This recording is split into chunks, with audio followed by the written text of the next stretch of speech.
Episode 3, Protect Your Hours. This one I'm super excited about because it's one of those episodes where you can actually implement it. You could literally implement it while you're watching the video and you could start to feel the results. So, just to recap, episode 2, we built the rolling revenue engine, the 4 categories, the one operating system so that you know what belongs where. Today, we're going to talk about how to actually defend it in real life because knowing the categories is the easy part.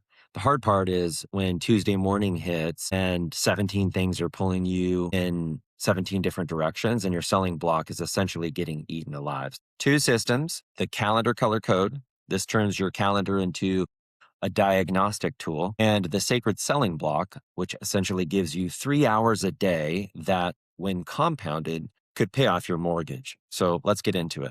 So I want you to do something in this episode.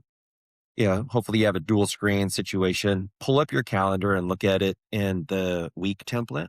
I'm willing to bet that it tells you something. I'm going to assume that if you're like most reps, your calendar looks like the left, Jenny's calendar, which looks like this kind of monochrome wall of identically colored blocks. And it really tells you nothing. You have no idea at a glance whether you're spending time on revenue or noise. They look exactly the same. In contrast, look at Samantha's calendar to the right. Green dominates her morning. Red shows up for the closing and champion prep work.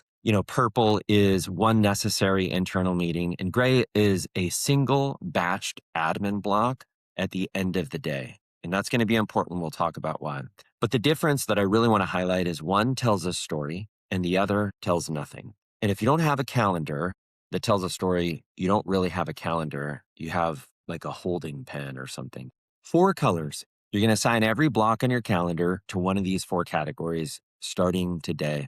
Green is growth engine. So again, outbound discovery, meeting planning, multi-threading, working with your business partners, your SDR pods. This is the work that funds next quarter. Here's a tip. If green is less than 30% of your week, you will unequivocally have a pipeline problem that just hasn't shown up yet, but it will. Red is red zone. So again, active deals, renewals in month, stakeholder prep, executive escalations, also protected. Purple is necessary internal. So think of these like your one-on-ones with your manager, forecast calls, things with a really clear agenda and real decisions being made that impact your bottom line. Minimize it. You don't want to eliminate it, but it shouldn't dominate your mornings and it shouldn't dominate your calendar. And if it is, come talk to me. And then gray is really everything else. Office hours, product roadmaps, feature releases, credit memos, anything that doesn't really move a deal. And if gray is more than 25% of your week, which per the survey, quite oftentimes it is, you're really just a glorified administrator with a fancy title. And I know that hurts to hear, but we're going to change it is the good news.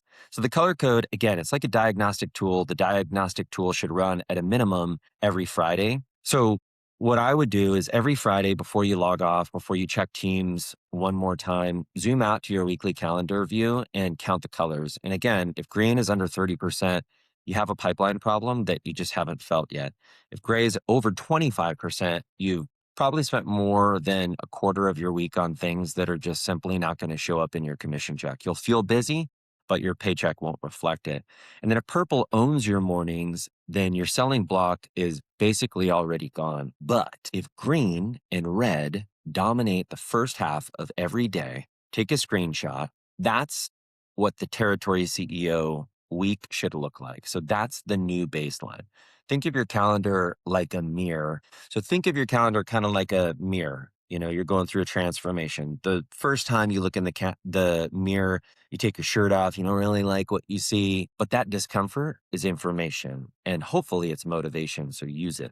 So the sacred selling block from a daily standpoint, here's what's crucial. 8 to 11 every single day. My recommendation, block that time. This is the single most important 3 hours of your workday. And it's almost always the single-handedly most violated time on your calendar. Here's what happens in those 3 hours. You can advance red zone deals. You make outbound calls to growth engine accounts. You do discovery calls where you're filling in med pick gaps. You're working with your SDR pods to deploy a targeted campaign to your book. That's it. It's like, that's the menu. And trust me, you will have a lot of fun during these 3 hours. It's not going to feel painful. You're going to feel good about yourself. Here's what doesn't, let me redo that. Here's what doesn't happen during that time frame. Teams, email, internal meetings, credit memos, onboarding calls, support tickets, training, none of that. Your team status, here's a pro tip, goes to focused selling block. I'll be back at 11 a.m. And then you actually meet it. Now, what's interesting, when I ran the survey with the team, I found that 0, and I mean 0, out of 7 ADs consistently protect this block. 0. Which means the single highest leverage change that all of you guys can literally make this week costs nothing, requires no tools, and just needs a calendar block and the willingness to defend it. So I'll admit, protecting your calendar isn't easy at first, primarily because you're going to realize how much non-selling crap gets thrown at you during this time, and you're going to need to be prepared to defend it. Problem is that willpower is not the best way to do it, because the reality is Tuesday morning, 17 things are going to be competing for your attention, and someone is just going to send a meeting invite for 9 a.m. without checking your calendar at all. You're not going to be able to white knuckle your way through it every single day. So here's some pro tips. I put together some scripts. You can tweak them if you want, but a couple ways to handle it. So internal meetings, big violator of our calendar that hit especially during our tier 1 selling time. Just say something along the lines of this. I have a client commitment. Can you share the recording? It's clean, it's professional, it's true in the sense that, you have a $4.5 million quota to hit. For office hours that you really don't need to attend, say something along the lines of, I have 2 deals I need to advance. I'm happy to catch the recap. Done. For credit memos, support pings, I would take all of those, chunk them into a block, and more importantly, in that block, to the extent that you can, delegate them. I know we can't always delegate everything, but I'm going to push back hard on doing stuff yourself. We are going to be obsessed with delegating non-sales related activities. All right. So what does a full day look like when you put it all together? Here's an example of a beautiful calendar. 8 to 11, sacred selling block. Protected, sacred, non-negotiable. 11 to 11:30, triage. You can open your email, Teams for the first time, 30 minutes, reply to red zone items. Everything else should get delegated or ignored until later. 11:30 to 3, I would do client calls, meetings, partner coordination. This is where kind of the purple lives, but not in your mornings. 1 to 1:30, energy reset. We'll talk about energy in another episode, but I think it's really important to just get outside, have a meal, eat away from your desk. It's important, and we'll talk about more about the neuroscience behind changing your environment during breaks in more detail, but it's just important to do it. 3 to 4, follow-up block. I would do, leverage AI. We're going to talk a lot about that.